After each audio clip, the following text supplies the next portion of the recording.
ఓం శ్రీ రామచంద్రాయ నమః. అందరికీ నమస్కారం అండి. సకల ఆపదలను తొలగించే అత్యంత శక్తివంతమైన శ్రీరామ స్తోత్రం, శ్రీరామ ఆపదుద్ధారణ స్తోత్రం. ఈ స్తోత్రం మనం ఈ వీడియోలో తెలుసుకుందామండి. వీడియోని చివరి వరకు చూసే ప్రయత్నం చేయగలరు. శ్రీరామ ఆపదుద్ధారణ స్తోత్రం.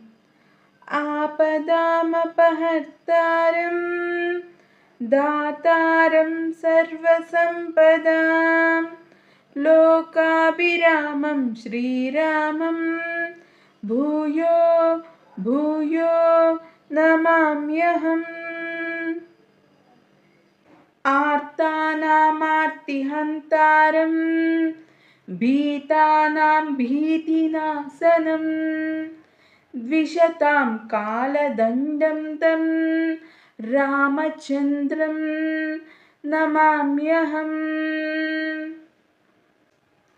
नमः कोदण्डहस्ताय सन्धिकृतसराय च खण्डिताखिलदैत्याय रामायापन्निवारिणे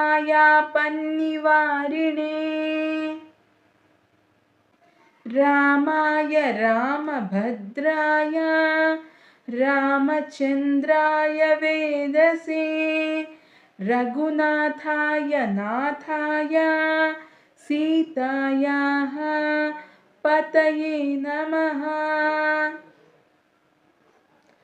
अग्रतः पृष्ठतश्चैव पार्श्वतश्च महाबलौ आकर्णपूर्णधन्वानौ रक्षेतां रामलक्ष्मणौ।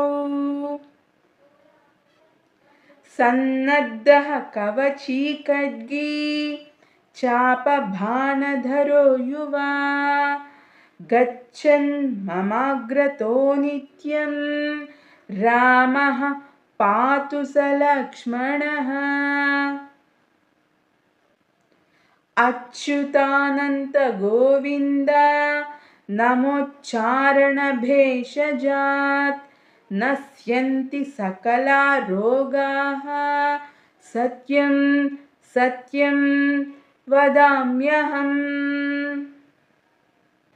सत्यं सत्यं पुनः सत्यमुद्धृत्य भुजमुच्यते वेदाच्छास्त्रं परं नास्ति न देवं केशवात् परम्।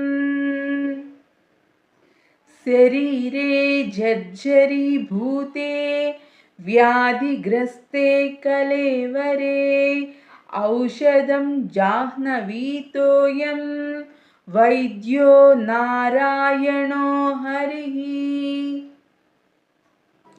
आलोड्य सर्वशास्त्राणि विचार्य च पुनः पुनः इदमेकं सुनिष्पन्नं ध्येयो नारायणो हरिः।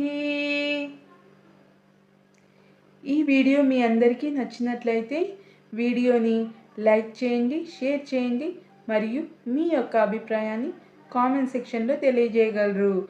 మరిన్ని డివోషనల్ వీడియోస్ కోసం మన లలిత తెలుగు డివోషనల్ ఛానల్ని సబ్స్క్రైబ్ చేసుకొని సపోర్ట్ చేయగలరు.